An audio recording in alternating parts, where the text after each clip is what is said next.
இளைஞர்களுக்கும் இளைஞர்களுக்கும் குறிப்பான இந்த பதிவு அப்படின்னு சொல்லலாம். அல்லாஹ் ரப்பில் ஆலமீன் குர்ஆன்ல சொல்லி காட்டுறான். அல் ஹபீஸாத்து லில் ஹபீஸீன வல் ஹபீஸூன லில் ஹபீஸாத் அத்-தய்யிபாத்து லித்-தய்யிபீன வத்-தய்யிபூன லித்-தய்யிபாத். சுப்ஹானல்லாஹ்.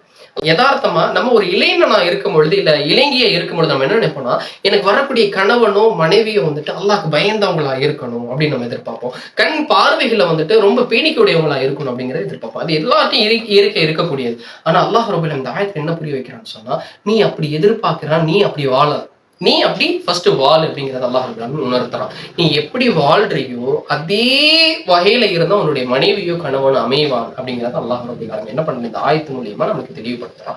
ரொம்ப அழகான ஒரு ஆயத்து. சோ நம்ம அல்லாஹ் கிட்ட நம்ம கையேந்தி இறைஞ்சும் பொழுது, எனக்கு சாலிஹான மனைவியோ கணவனோ கேட்கும் பொழுது நம்முடைய மனசு நம்ம என்ன பதிய வச்சுக்கணும்னு சொன்னா, நான் எந்த அளவுக்கு சாலிஹா இருக்கிறேன் அப்படிங்கிற கேள்வி எப்பயுமே நம்முடைய மனசுக்குள்ள இருந்துகிட்டே இருக்கணும். இது ரொம்ப முக்கியமான விஷயம். இன்னைக்கு கவுன்சிலிங்காக பல இடங்களுக்கு நம்ம போறோம். ஃபோர் இன்ஸ்டிடியூஷன் சுப்ஹானல்லாஹ் இஸ்லாமிக் முறை பிரகாரம் இஸ்லாம் ரொம்ப அழகான முறையில கவுன்சிலிங் வந்துட்டு என்ன பண்றாங்க கொடுக்குறாங்க. அது பற்றிய கூடுதலான தகவலுக்கு நான் டிஸ்பிளே நம்பர் கொடுத்துருக்கேன். என்ன பண்ணுங்க கனெக்ட் பண்ணுங்க.